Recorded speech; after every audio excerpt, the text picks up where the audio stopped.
မေလ28ရက်နေ့ကစတင်ခဲ့တဲ့သမ္မတရုံးဝန်ကြီးဦးအောင်မင်းဦးဆောင်တဲ့ပြည်ထောင်စုအဆင့်ငြိမ်းချမ်းရေးဖော်ဆောင်မှုကော်မတီနဲ့ဗိုလ်ချုပ်ကွမ်မော်ဦးဆောင်တဲ့ကချင်လွတ်မြောက်ရေးအဖွဲ့ KIO ရဲ့ကိုယ်စားလှယ်အဖွဲ့တို့ရဲ့တတိယမြောက်ဆွေးနွေးပွဲနေ့မှာငြိမ်းချမ်းရေးအတွက်သဘောတူညီချက်အချို့ကိုချမှတ်ဖို့ရှိနေတာပါ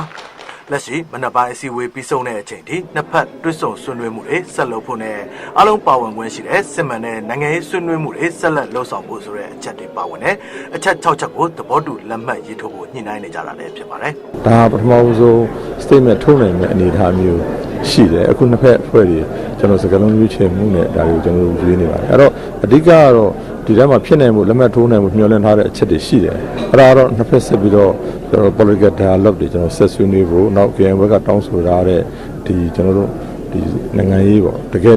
တွေ့ဆုံတဲ့နိုင်ငံရေးဆက်လုပ်ဖို့ဟာကိုလည်းဒါသဘောတူနေမှာပါနိုင်ပွဲရရှိတယ်ပြီးတော့မှ IDP ကိစ္စတွေပါနိုင်မှုရှိတယ်နောက်ကျွန်တော်တို့နှစ်ဖက်တပ်စခန်းကိစ္စတွေဆက်ပြီးတော့ဒီထဲမှာမူဝါဒသဘောတူတာတွေပါနိုင်မှုရှိတယ်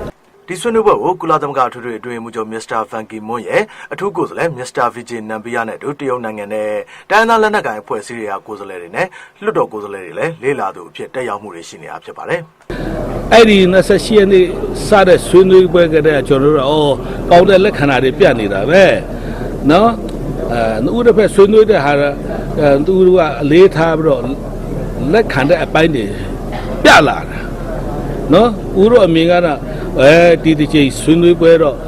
လမ်းကြောင်းမှန်ပေါ်မှာရောက်နေပြီဆိုတာဒီလိုပဲဘေးကနေနော်